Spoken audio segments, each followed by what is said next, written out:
אתה מותק, בלו. בלו הוא לא כמו ציפורים אחרות.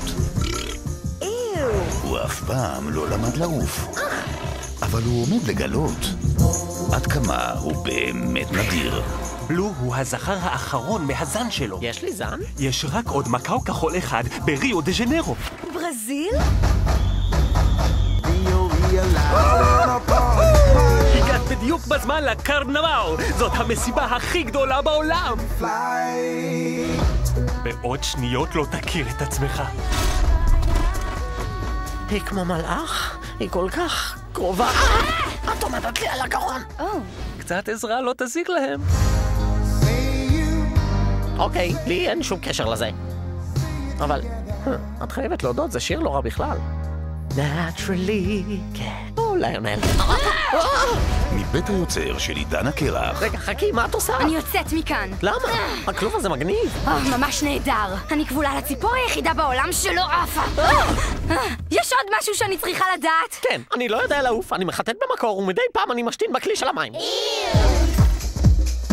וואו. במקום הכי פרוע על כדור הארץ. זה הדבר הכי יפה שראיתי בחיים. הוא ימצא את האומץ. אתה רואה מה החמצת? כן. ללכת בעקבות החלום שלו. קדימה, בוא נעוף. נו באמת. אוקיי, בלו, אתה עף! מלך! לא ממש. היי, אנחנו זן אחד. וואו. זה הקווי של הגב שלי. זה רק עלה. עלה. אתה רואה? אני יודע שאני לא ציפור מחמד. בתיאבון. למזלכם, אתם מכירים את רפאל, ורפאל מכיר את כולם כאן. אתה בטוח שזה בטוח? תסמכו עליי.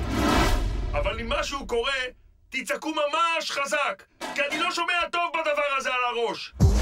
ריו. אל תדאגו, מדובר במקצוען. אני גם לא ממש רואה בדבר הזה על הראש. אוי אוי.